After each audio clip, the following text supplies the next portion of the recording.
एक घड़ी आधी घड़ी हर को ध्यान धरे रे वासर भर दिग जो गज नाई करे रे एक घड़ी आधी घड़ी कितने मिनट की होती है?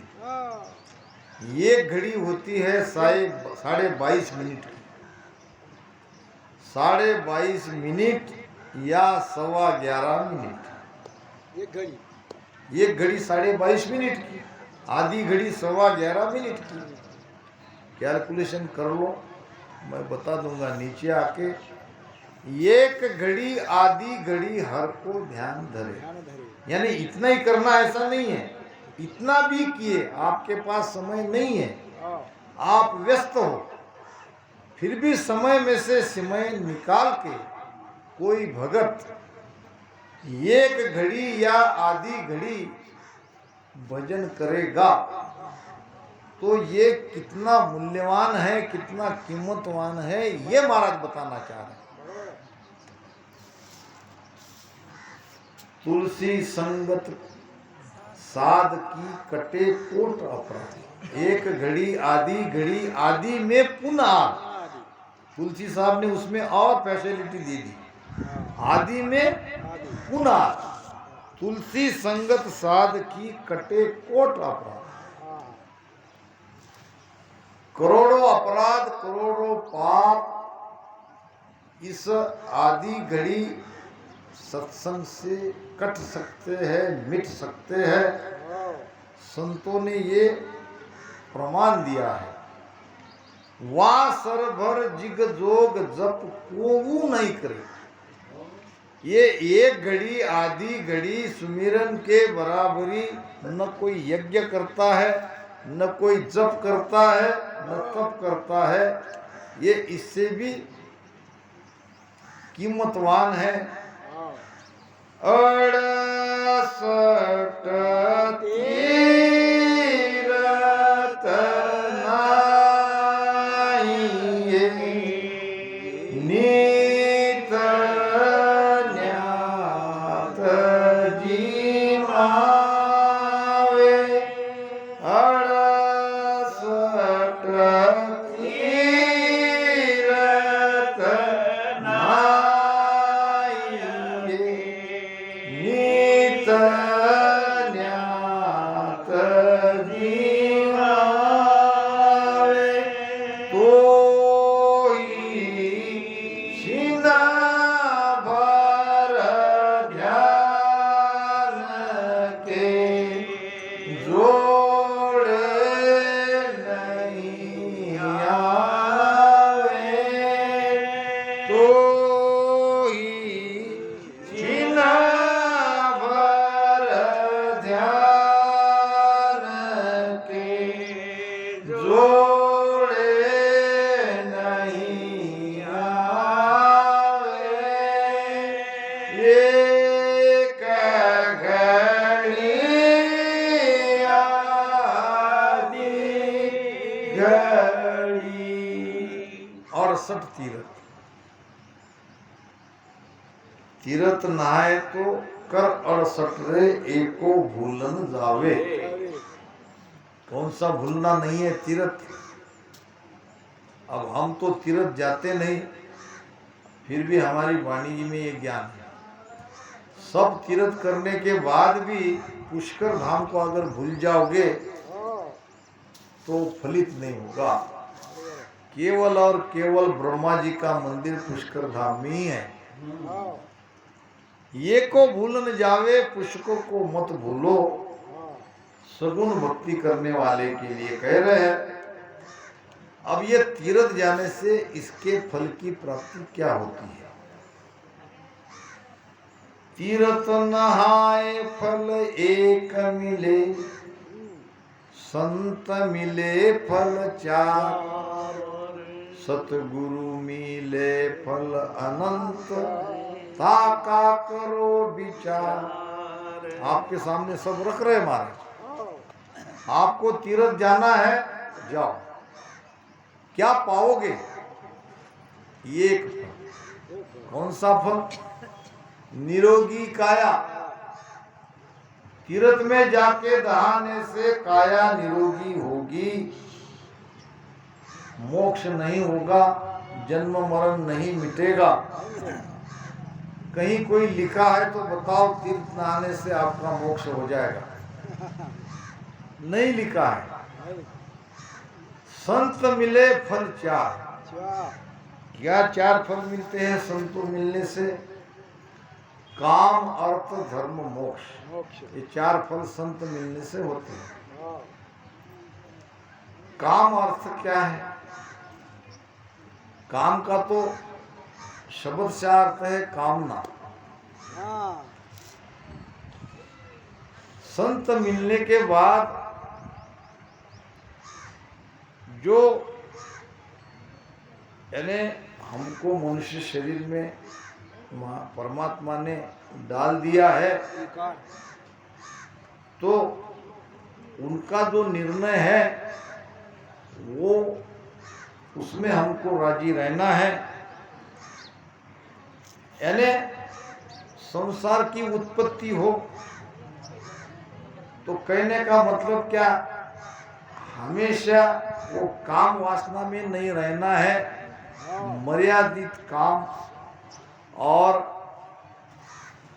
ये सब करते हुए भी हमको हमका हित साध्य करना है, परमात्मा को पाना है, अर्थार्जन करना है। तो परमात्मा प्राप्ति के लिए धर्म यानी हम जो धारण करते हैं, धर्म का कई अर्थ है। धर्म यानी रिलीजन, धर्म यानी स्वभाव, धर्म यानी हमारी धारणा। तो मोक्ष प्राप्ति की धारणा और मोक्ष प्राप्ति के लिए जो अर्थार्जन है वो अर्थ प्राप्ति, और ये सब हम घर के घर में रहते भी कर सकते हैं।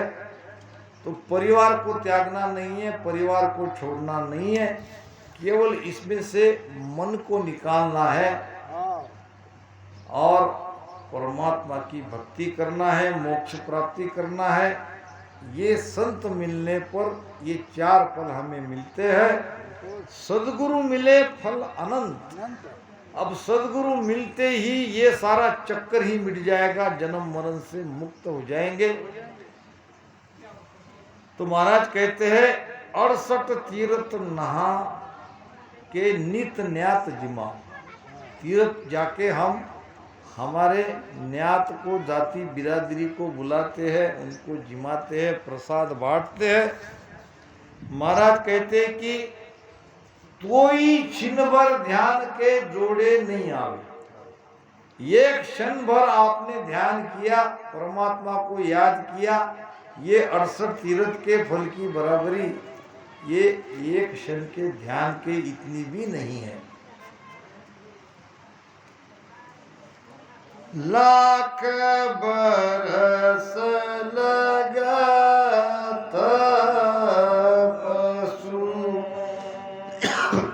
पच इंद्रिया मारे। लाख बरस लगा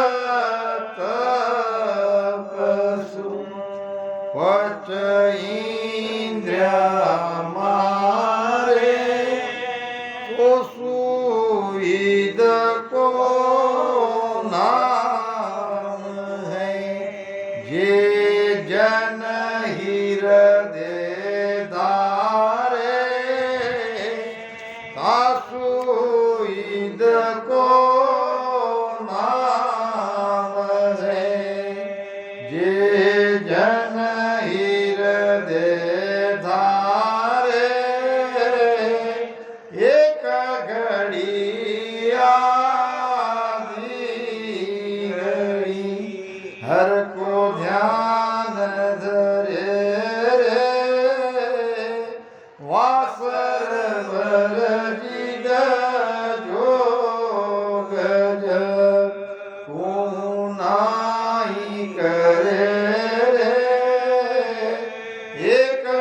घड़ी आधी घड़ी।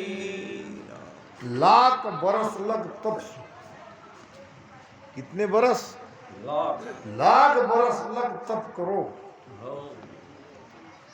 तब क्या है? तब कहते हैं शरीर को कष्ट देना। यहाँ कबीर साहब कहते हैं आकन मुंदो कानन रुंदो तनिक कष्ट नहीं निहारो। बिल्कुल कष्ट मत लो, शरीर को दुखाओ मत, शरीर को तपाओ मत,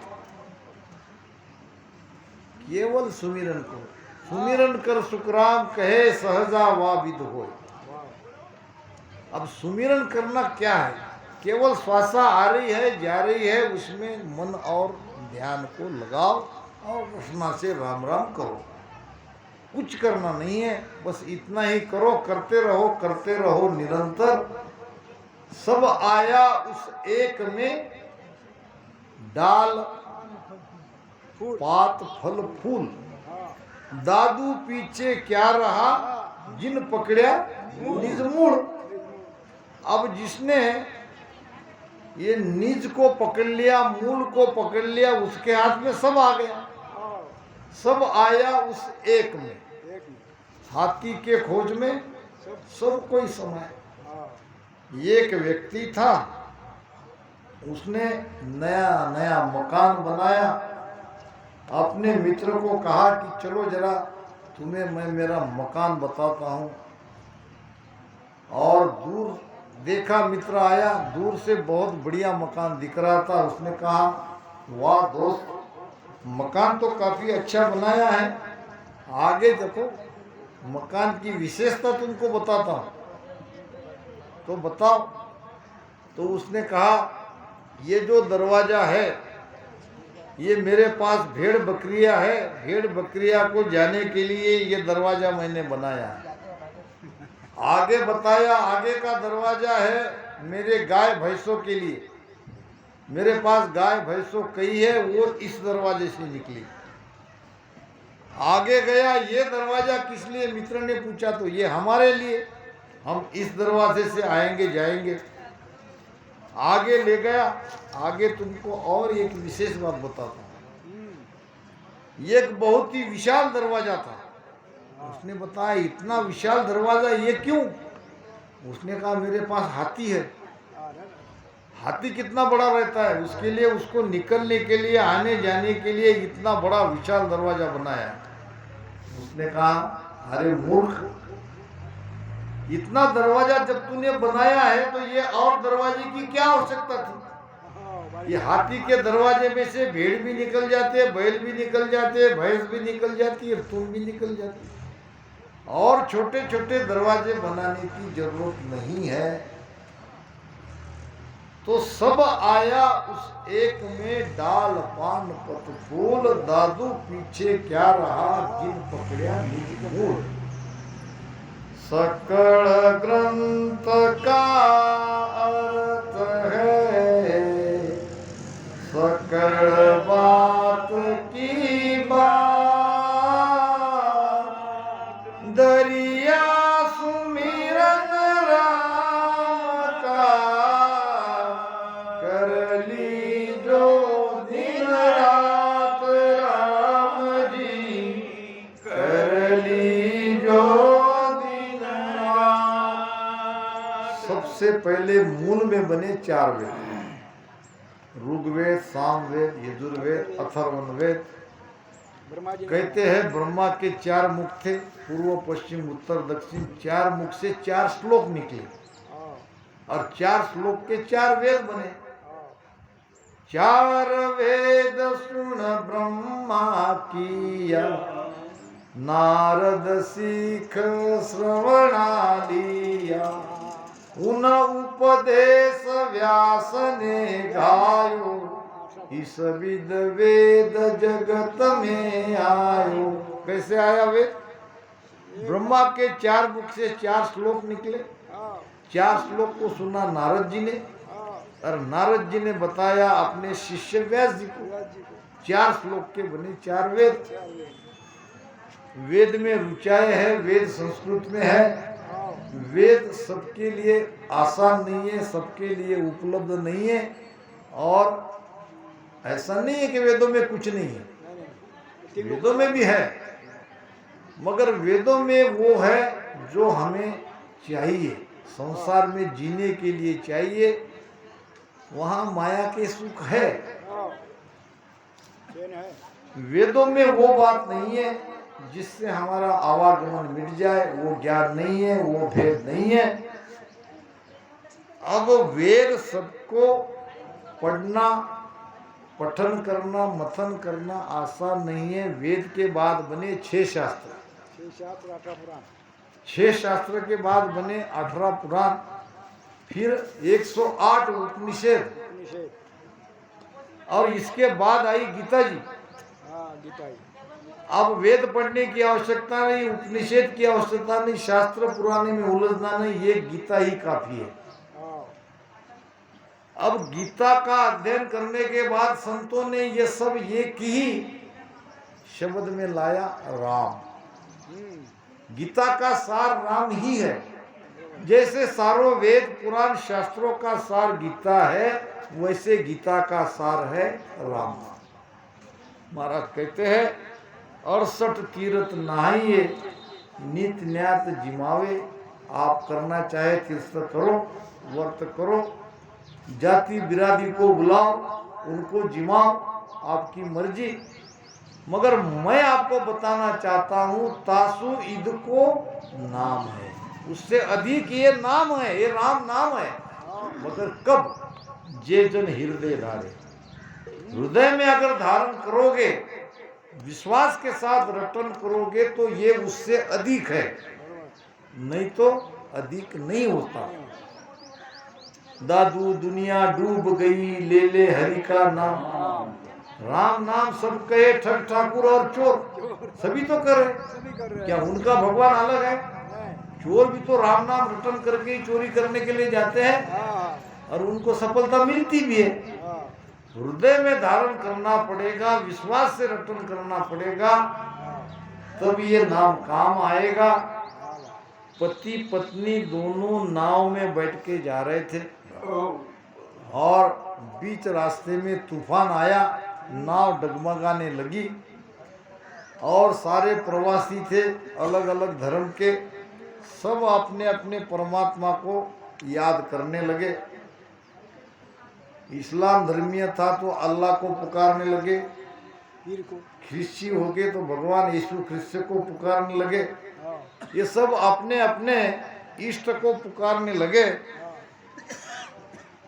ये नई नवेली दुल्हन अपने पति को कहने लगी, क्या तुम्हें तूफान से डर नहीं लग रहा? तुम भी तो पुकारो भगवान को, कुछ न कुछ करो, नहीं तो हम डूब जाएंगे, ये लोग बच जाएंगे और हम डूब जाएंगे। ऐसा कहते ही उसने अपने जेब से पिस्तौल निकाली और उसके पत्नी के कनपट्टी पे लगा दी। पत्नी शांत। उसने कहा कि क्या तुम्हें डर नहीं लग रहा है? मैंने स्ट्रेगर दबा दिया है, तुम्हारे कनपट्टी पे पिस्तौल लगाया है, क्या तुम्हें मौत का डर नहीं है? किसी भी क्षण तुम्हारी मौत हो सकती है। उसने कहा छोड़ो, तुम मेरे पति हो, तुम मुझे मार ही नहीं सकते। बस यही है कि जैसे तुम्हें मेरे हाथ में पिस्तौल है उसका डर नहीं है, इसी प्रकार ये जो तूफान आ रहा है ये काल की पिस्तौल है। अब मैं क्यों डरूं? जब मेरा मालिक, मेरा परमात्मा मेरे साथ है, तो ये तूफान से मैं क्यों डरूं? तो कहने का मतलब विश्वास चाहिए। तारे गाते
दे गया हाक सतगुर के संग आवास तिरसी भरत गीता साक सतगुरु तारेगा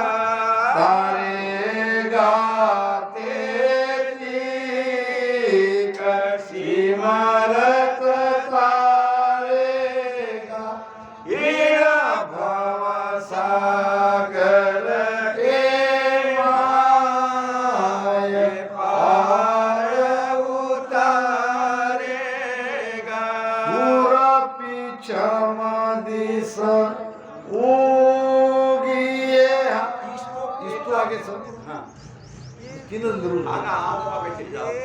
बीच में है इसको आगे हो सके का जल आगे क्या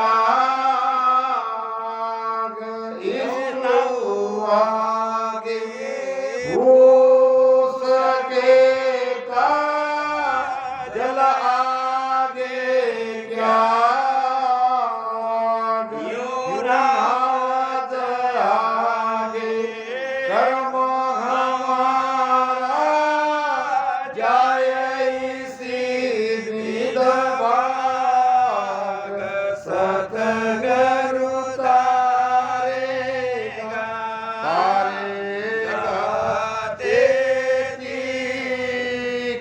सिमरत तारेगा ईड़ा भव सागर के माय पार उतारेगा पूरा पीछम दिस उगवे हो गंगा उलट फिर जाय सूर पीछम दिस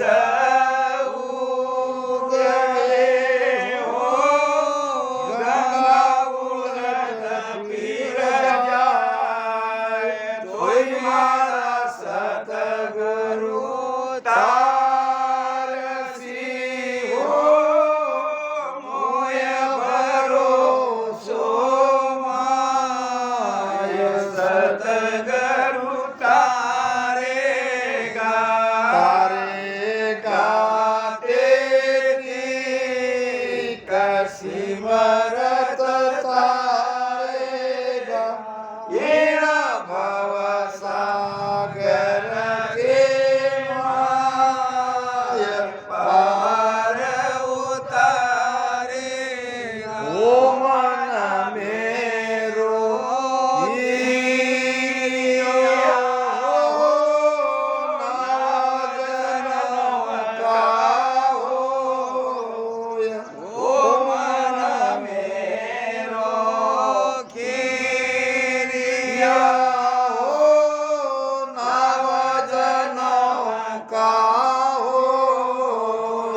सतगुरु सूरज बनाय सारी पार किया है मोय सतगुरु तारेगा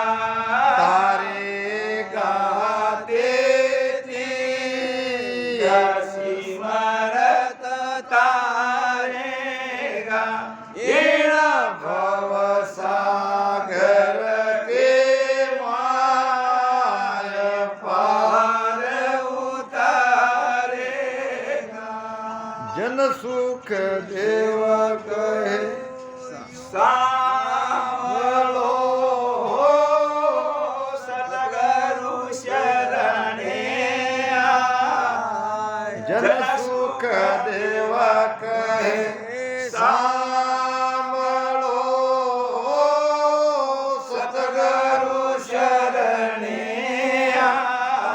वेदा करंता रूठिया हो तोई नरक नहीं जाए सतगुरु तारेगा तारेगा तेरी कसी मरत तारेगा इन भव सागर के माय पार उतारेगा।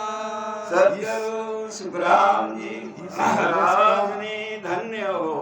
सार एक ही है, सदगुरु पे विश्वास चाहिए, अटल विश्वास चाहिए। तारन तीरन गुरुदेव भेव भव सागर लिया, बिन खेवट बिन नाव बाहि गए पहाड़ लिया। सदगुरु तीरने वाले हैं तो सदगुरु तारने वाले हैं। तीरने वाले ही तार सकते हैं। जिसको तैरना आता है वही तो हमें पार करेंगे। भुवन सिंह राजपूत राजस्थान के किसी प्रांत के राजा का नौकर था, जो फौज में था और फौज से रिटायर हो गया था। राजा ने उसे अपने पास बुला लिया सुरक्षा के लिए, और जहाँ जहाँ राजा जाता उसके साथ भुवन सिंह राजपूत जाता था। भुवन सिंह चौहान था उसका नाम। उसके पास हमेशा तलवार रहती थी। मैन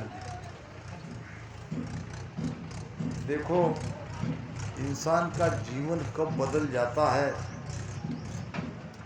एकादी कोई घटना घटित हो जाए उस पर विचार करें तो जीवन बदलने में देर नहीं लगती। राजा गए शिकारी में और उसके साथ भुवन सिंह चौहान भी गया और भी कुछ रक्षक थे। राजा ने हिरण को देखा और हिरण को बाण मारा, बाण लगा नहीं। राजा ने कहा भुवन सिंह हिरण तुम्हारे तरफ आ रही है, देखो। इतना कहते ही मैन से तलवार निकाला और भुवन सिंह राजपूत ने एक ही तलवार के वार से हिरण को मार दिया। हिरण गर्भवती थी और वो तड़प रही थी, और भुवन सिंह ने देखा, पछताने लगा कि मैंने क्या किया। एक ही घटना घटित हो गई।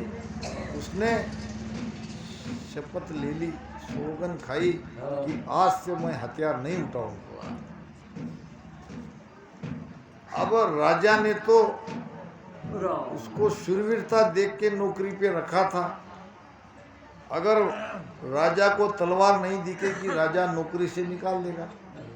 तो म्यान में उसने लकड़े की तलवार डाल दी। अब मारना मारना तो किसी को है नहीं, केवल ऐसे रखना ही है। अब ये पता उसके भाई को था, भुवन सिंह चौहान के भाई को पता था कि उसके म्यान में लकड़े की तलवार है, और वो हमेशा अपने भाई पे जलता था। रिटायर होने के बाद भी इसको राजा ने काम पे लगाया है, राजा का सबसे विश्वासु है। एक दिन जाके उसने राजा के कान भर दिए, ये जो भुवन सिंह राजपूत मेरा भाई तुम्हारी चाकरी में है उसके म्यान में तलवारी नहीं है। उसने कहा सच कहो, आजमा लो, परीक्षा कर लो। अगर ये आपकी बात सत्य निकली तो मैं उसके नौकरी से निकाल दूंगा और उसके बदले तुमको रोकूंगा। भाई भाई से जलता है, संसार में ऐसा होता ही है। एक दिन अब अकेले भुवन सिंह के बुला के उसको पूछना, इसके बदले सबको बुलाना। जितने भी तलवारधारी थे सब सिपाही को राजा ने बुलाया, कहा सब आप अपनी मैन से तलवार निकालो। अब भुवन सिंह चौहान परमात्मा को याद करने लगा, अपने गुरु भी बनाया था, गुरु को याद करने लगा, हे गुरुदेव अब रक्षा करो आप मेरी। सबको कहा अपनी अपनी म्यान से तलवार निकालो। भुवन सिंह तुम सुन रहे हो कि नहीं? हाँ महाराज। सबने अपने अपनी मैन से तलवार निकाली। उसका भाई भी वहां देख रहा था और भुवन सिंह चौहान के हाथ से तलवार ऐसी तेज तलवार निकली, सबसे ज्यादा वो चमकने लगी।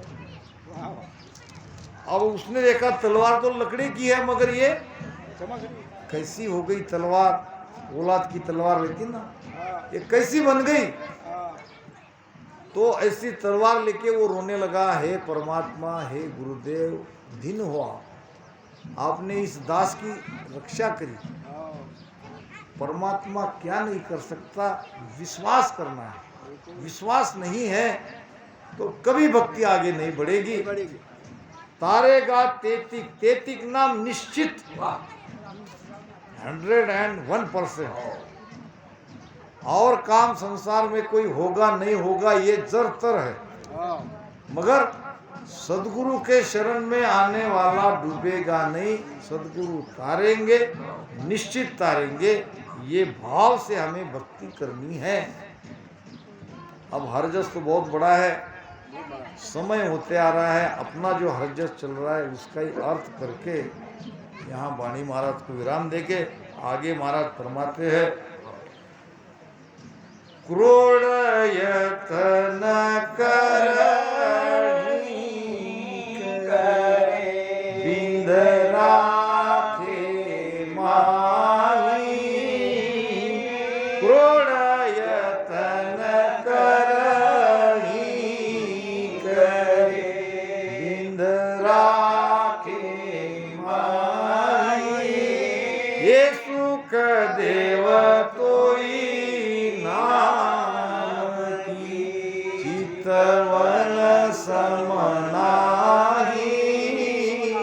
ये सुख देव तोई नाम की चितवन समनाही।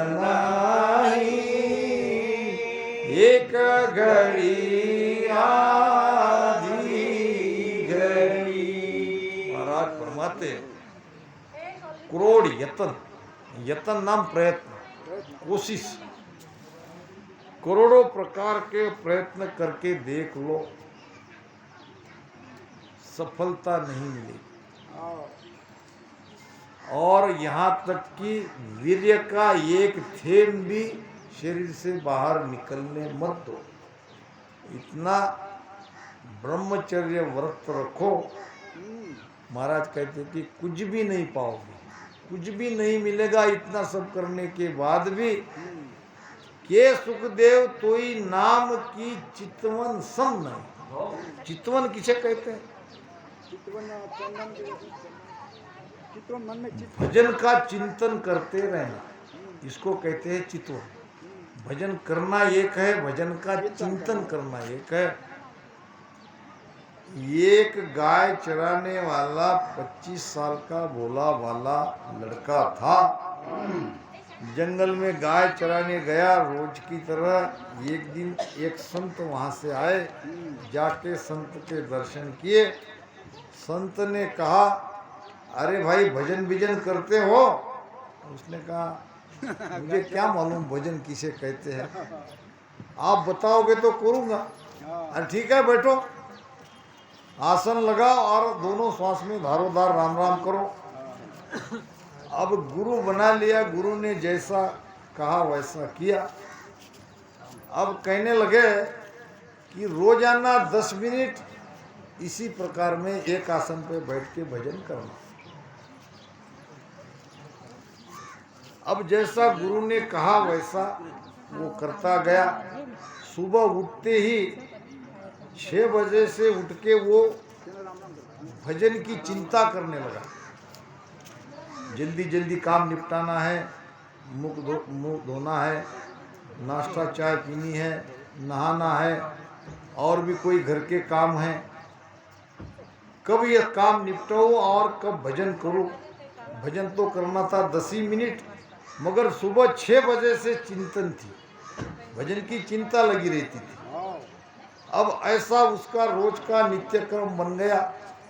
रोज सुबह बैठा, उठता और भजन की चिंता करता। चिंता करते करते सारे काम करता, भजन में बैठता, भजन 10 ही मिनट करता। ऐसे करते करते मर गया। जब समय आया, अब मर गया तो वहां धर्मराज के दरबार में वो जो बैठे थे चित्रगुप्त खाता देखने लगे। धर्मराज ने कहा देखो इसके खाते में क्या क्या है। तो चित्रगुप्त कहने लगे ये तो बड़ा अच्छा है, इसने तो रोज 3 घंटे भजन किया है। उसने कहा 3 घंटे भजन, 3 घंटे भजन मैंने कहा क्या है। उसने कहा चुप रहो, हमारे पास जो खाता वही खाता है, वो परफेक्ट है।